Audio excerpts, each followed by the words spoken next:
Hello बच्चों, मैं Nitish Roy profession से एक टीचर हूँ। शॉर्ट नर्व चैनल में आपका स्वागत है। तो बच्चे इस चैनल पर नए हैं, वे बच्चे इस चैनल को सब्सक्राइब एंड लाइक करें और मेरे इस सफ़र में आप जुड़ जाएं। तथा जिन बच्चों को फिजिक्स समझ में नहीं आता या फिजिक्स में पूरा गोल हो या जीरो हो तो कोई बात नहीं है, उनका भाई बैठा हुआ है। मैं उनको फिजिक्स में जीरो से उठाकर हीरो बनाऊंगा। सिर्फ मेरे वीडियो और नोट्स को हमेशा देखते रहें और प्रैक्टिस करते रहें। प्रैक्टिस करने से आपका फिजिक्स बहुत मजबूत होगा और आप नीट या बोर्ड दोनों में फिजिक्स में 100 में से 99 या 100 भी पा सकते हैं। तो लेट न करते हुए शुरू करते हैं फिजिक्स पढ़ना। Let's start physics. तो हमने पिछले सभी लेक्चरों में angle, quadrant theory, trigonometric ratio और ट्राइगोनोमेट्रिक आइडेंटिटीज़ के विषय में पढ़ा है।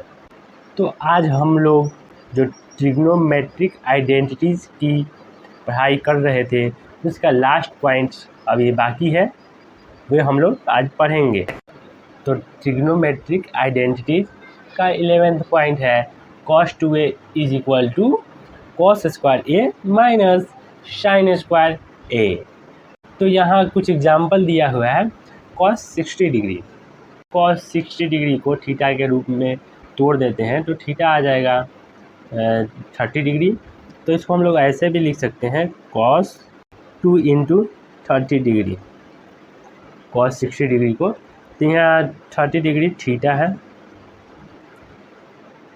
तो इसका फार्मूला होता है cos square a minus sine square a। तो यहाँ थीटा आ गया, जहाँ a थीटा है।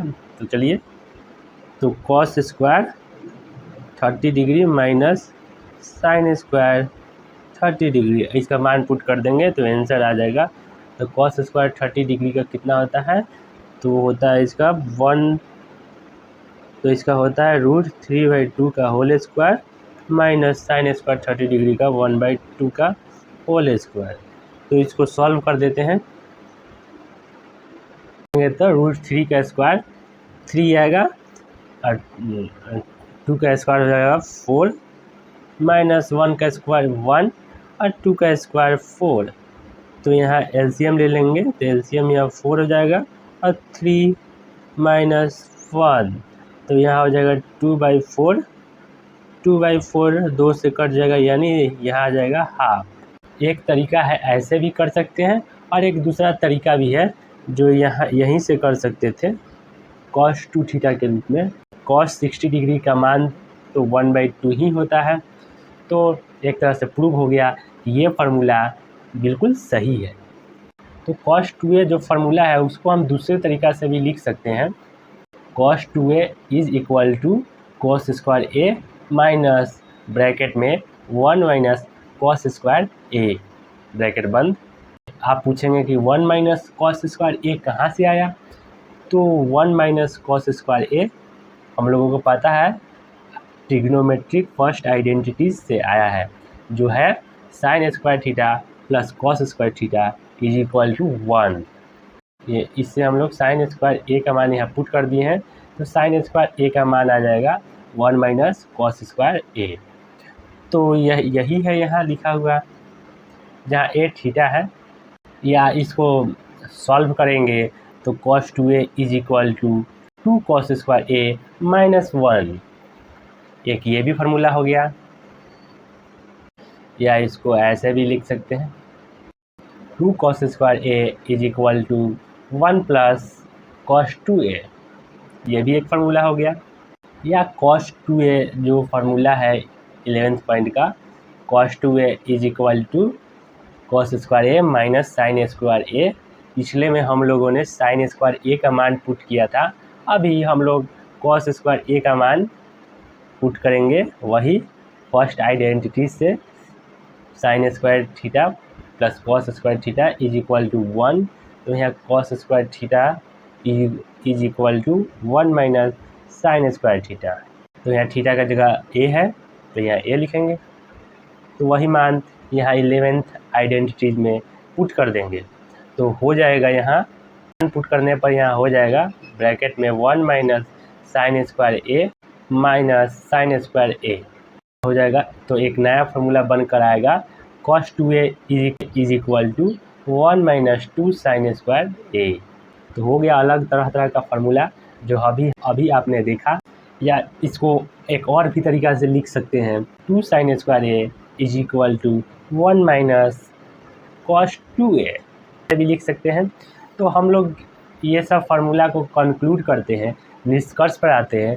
क्या ये सब याद करना पड़ेगा? नहीं, ये सब याद नहीं करना पड़ेगा। सिर्फ इसमें दो ही महत्वपूर्ण है, ऐसे तो सभी महत्वपूर्ण है लेकिन दो का यूज़ ज़्यादा आता है। तो कोई पूछेगा कि 2 cos स्क्वायर ए का फार्मूला क्या होगा? हमने अभी पढ़ा है कि 2 cos square a is equal to 1 plus cos 2a। अब फिर कोई पूछेगा कि 2 साइन स्क्वायर ए का फार्मूला क्या होता है? तो हमने अभी पढ़ा कि 2 sine square a is equal to 1 minus cos 2a। यहाँ कुछ एग्जाम्पल दिया हुआ है 1 प्लस cos 60 डिग्री। तो चलिए इसको सॉल्व करते हैं। कैसे सॉल्व करेंगे? तो कुछ पेन से भी लिख लिया जाए। तो हम लोग जानते हैं कि 1 प्लस cos 60 डिग्री या 1 प्लस cos a का फार्मूला होता है 2 cos स्क्वायर ए। 2 cos स्क्वायर ए, जहाँ a यहाँ हो जाएगा 30 डिग्री क्योंकि वहाँ 2a होता है, या a होगा क्योंकि यहाँ हाफ होता है। तो चलिए यहाँ 2 cos स्क्वायर 30 डिग्री, इसको सॉल्व कर लेते हैं। 2 इंटू 30 डिग्री का होता है √3/2 का होल स्क्वायर। 2 या √3 का होल स्क्वायर होता है 3 और 2 का होल स्क्वायर हो जाएगा 4, 2 दूनी 4, 3/2 आंसर। तो आपको शौक नहीं होगा कि ये फार्मूला तो गलत भी हो सकता है। तो हम लोग इसको भी प्रूव कर लेते हैं कि ये गलत है या सही। तो इसको हम लोग यहीं से सॉल्व कर लेते हैं। तो 1 का 1 ही रख दीजिए और cos 60 डिग्री का मान यहाँ पुट कर दीजिए। तो cos 60 डिग्री का मान यहाँ आ जाएगा 1/2। तो कितना हो गया? 2 प्लस 1 3/2, ये 3/2, ये 3/2 प्रूव हो गया। दोनों का आंसर सेम है, यानी ये फार्मूला पक्का है। फार्मूले को ऐसे भी लिख सकते हैं 1 प्लस cos 2a के जगह हम लोग अब 2 को नीचे रख देते हैं। तो ये फार्मूला ऐसे हो जाएगा 1 plus cos a is equal to 2 cos square a/2। फिर वैसे ही 1 माइनस cos a का फार्मूला हो जाएगा 1 minus cos a is equal to 2 sine square a/2। यहाँ हाफ हो जाएगा क्योंकि जो cos 2a है वहाँ से 2 आकर यहाँ थीटा के नीचे आ जाएगा। तो यही इसलिए यहाँ a/2 हो जाएगा। 1 minus cos theta divided by sine theta, इसको हम लोग सॉल्व करते हैं जो हमने फार्मूला पढ़ा है अभी उसी पर। तो देखिए 1 माइनस cos थीटा का हमने अभी पढ़ा है कि 1 minus cos theta is equal to होता है 2 cos स्क्वायर थीटा/2। यहाँ साइन थीटा का हमने कल पढ़ा था कि यहाँ होगा 2 साइन थीटा/2 इंटू कॉस थीटा/2। तो cos थीटा/2 से एक cos थीटा/2 कट गया और ये 2 से 2 गया, तो आ जाएगा cos थीटा/2 डिवाइडेड बाई साइन थीटा/2 यानी tan थीटा/2 आ गया वैल्यू। क्वेश्चन का सॉल्व हो गया। कितना आसान है। जो बच्चे को नहीं समझ में आ रहा हो ये सब कहाँ से आया ये सब फार्मूला, तो वो बच्चे मेरे पिछले वीडियो पर जाकर देखे तो उनको समझ में आने लगेगा, क्योंकि मेरा वीडियो बहुत छोटा छोटा है जो आप आसानी से देख सकते हैं एक ही दिन में पूरा। अब है कोऑर्डिनेट ज्योमेट्री। तो कोऑर्डिनेट ज्योमेट्री में एक्स एक्सिस वाई एक्सिस होते हैं और इसमें 4 क्वाड्रेंट होते हैं। First quadrant, second quadrant, third quadrant और फोर्थ क्वाड्रेंट, और सभी का वैल्यू अलग अलग होता है। जैसे मीन्स जो इस साइड जो वैल्यू होता है वो होता है प्लस एक्स का, इस साइड जो वैल्यू होता है वो एक्स का माइनस वैल्यू होता है, हम लोगों को पता है। फिर ऊपर वाला वाई का ये प्लस वाला वैल्यू होता है, यहाँ प्लस वाला वैल्यू होता है, फिर यहाँ नीचे माइनस वाला वैल्यू होता है। तो हम लोगों को पता है ये बातें, तो इसलिए फर्स्ट क्वाड्रेंट में एक्स और वाई का मान पॉजिटिव होता है, सेकेंड क्वाड्रेंट में एक्स का मान निगेटिव और वाई का मान पॉजिटिव होता है, थर्ड क्वाड्रेंट में एक्स और वाई दोनों का मान निगेटिव होता है, और फोर्थ क्वाड्रेंट में एक्स का मान यहाँ पॉजिटिव और वाई का मान यहाँ निगेटिव होता है। यहाँ ध्यान देने योग्य बात है कि वन और थर्ड का जो साइन होता है प्लस माइनस वो एक्स और वाई का मान सेम है। तो यहाँ एग्जाम्पल दिया हुआ है 2 और 4, ये कौन से क्वाड्रेंट में, या पहला होता है इसको हम लोग कहते हैं एक्स, और दूसरा होता है जो 4 है उसको हम लोग वाई, ऐसे हम लोग डिनोट करते हैं कि पहला को हम लोग एक्स कहेंगे और दूसरा को वाई कहेंगे। क्योंकि हम लोग एक्स का मान यहाँ 2 है और वाई का मान यहाँ 4 है, यहाँ तो दोनों पॉजिटिव में है, तो यानी फर्स्ट क्वाड्रेंट में होंगे।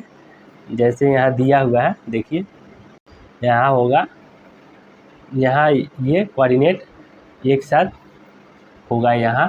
तो यहाँ दूसरा एग्जाम्पल है -5 और 1, यहाँ -5 यहाँ निगेटिव है, यानी एक्स निगेटिव है और वाई पॉजिटिव है, 1 है। तो हम लोग ये कोऑर्डिनेट हम लोग देखते हैं सेकंड क्वाड्रेंट में देखते हैं ये, तो ये वैल्यू सेकंड क्वाड्रेंट में ही होगा कहीं ना कहीं। तो इसको सॉल्व कर लेते हैं। तो ये 1 यहाँ है, वाई है ये, और ये 5 यहाँ है, तो -5 यहाँ है, तो कहीं ना कहीं यही होगा ये वैल्यू। फिर यहाँ अगला एग्जांपल है 0 और -5, यहाँ x 0 है, यानी ये वैल्यू कहीं ना कहीं y एक्सिस पर होगा। जब भी इक्वेशन ऑफ y एक्सिस निकालना हो तो समझ लेना चाहिए कि यहाँ x का वैल्यू 0 ही है। अगर हम लोगों को कहा जाए कि इक्वेशन ऑफ x एक्सिस निकालिए, तो हम लोगों को पता लग जाना चाहिए कि यहाँ y का मान 0 हो, वही होता है इक्वेशन ऑफ x एक्सिस। तो यहाँ x का मान 0 दिया हुआ है, तो यहाँ 0 हो जाएगा। और हम लोग को पता है कि अगर x का वैल्यू 0 हो तो इक्वेशन वो वैल्यू y पर होगा। तो देखिए यहाँ होगा -5, क्योंकि माइनस है, y का माइनस नीचे होता है। यहाँ हम देखें कि इक्वेशन ऑफ y एक्सिस कहाँ होता है, जहाँ x का वैल्यू 0 होता है। तो ये हो गया। अब पढ़ना है फंक्शन, हम लोग को फंक्शन समझना है। तो कुछ एग्जाम्पल ले लिया जाए। यहाँ देखिए, यहाँ y = है यहाँ 2x² - 4x + 5। अगर यहाँ x का मान बदलता है, अगर x का मान यहाँ अगर 1 2 3 4 5 ऐसे या कुछ भी हो, अगर यहाँ बदलता है तो यहाँ y का मान भी बदलता है। इसलिए हम इसको कहते हैं y is function of x, यानी y का मान या y का फंक्शन x पर डिपेंड करता है। या इसको ऐसे भी लिख सकते हैं y is function of x। फिर एक नया एग्जांपल है t² - 2t + 1। यह t का मान बदलेगा तो y का मान भी बदलेगा, इसलिए y is function of t। Because यहाँ अगर आप t की वैल्यू चेंज करोगे तो यहाँ y की वैल्यू भी चेंज होगी। फिर यहाँ कुछ नया एग्जांपल दिया हुआ है y = 2x + 4। यहाँ आपको पता है कि y is function of x। अगर आप इफ़ x = 2 दिया हुआ है, यहाँ y का मान हो जाएगा 8। अगर x = 1 दिया हुआ है तो y का मान हो जाएगा 6। पहला का कोऑर्डिनेट 2 और 8 और दूसरा का कोऑर्डिनेट 1 और 6, यानी coordinates of particle is changing means particle is moving. दोनों कोऑर्डिनेट को दर्शा देते हैं। x एक्सिस ले लेते हैं, y एक्सिस ले लेते हैं और यहाँ इसको दर्शा दिया जाता है x और y का मान देते हुए, क्योंकि ये दोनों पॉजिटिव है इसलिए ये फर्स्ट क्वाड्रेंट में होगा। यहाँ देख रहे हैं कि कोऑर्डिनेट का मान यहाँ चेंज हो रहा है। Path of moving particle is known as locus of particle. Locus of particle देखने के लिए हमें ग्राफ की मदद लेनी पड़ेगी, इसलिए हम लोगों का अगला टॉपिक है ग्राफ। तो हम लोग यहाँ से अभी ये नहीं बता सकते कि ये जो ए पॉइंट है ये बी पॉइंट तक कैसे गया हुआ है, या ऐसे गया हुआ है कि वैसे गया हुआ है, इसलिए ये बताने के लिए हमें ग्राफ की मदद लेनी पड़ेगी। पाथ ऑफ पार्टिकल यानी लोकस में बी एज पहला स्ट्रेट लाइन, दूसरा पाराबोला, तीसरा रेक्टेंगुलर हाइपरबोला, चौथा हाइपरबोला, पांचवा सर्कुलर पाथ, छठा इलिप्टिकल पाथ, सातवां एक्सपोनेंशियल कर्व से बताया जाएगा। कोऑर्डिनेट थ्योरी का कुछ एक क्वेश्चन कर लेते हैं। जैसे यहाँ क्वेश्चन दिया हुआ है पार्टिकल A 2 4, पार्टिकल B 5 8। हम लोग को पता है कि 2 यहाँ x है और 4 यहाँ y है, क्योंकि पहला x होता है और दूसरा y होता है। तो दोनों को हम लोग 2 और 4 और 5 और 8 को मिलाएंगे तो यहाँ कोऑर्डिनेट बनेगा। यहाँ 2 यहाँ x एक्सिस है तो 2 से 4 यहाँ मिलेगा यहाँ, और 5 से 5 यहाँ x एक्सिस और y 8 है तो यहाँ ये मिलेगा, ये A पॉइंट हो जाएगा, ये B पॉइंट हो जाएगा। तो यहाँ से हम लोग ये कैसे निकालेंगे, तो हम लोग यहाँ राइट एंगल ट्रायंगल से भी निकाल सकते हैं, या A से B का डिस्टेंस वाई डिस्टेंस फार्मूला से। तो हम लोग नया तरीका सीखते हैं, तो यहाँ से और यहाँ से। तो देखिए यहाँ हो गया राइट एंगल ट्रायंगल। 2 और 5 के बीच का डिस्टेंस यहाँ 3 है, और यहाँ 4 और 8 के बीच का डिस्टेंस यहाँ 4 है, और यहाँ हाइपोटेन्यूज निकालना है तो 3 square plus 4 square root under में, तो यहाँ 5 आ जाएगा। तो आ गया डिस्टेंस, ए बी का डिस्टेंस यहाँ 5 है। चलिए आज के लिए इतना ही। अगर अच्छा लगे तो प्लीज़ सब्सक्राइब करके ही जाना है।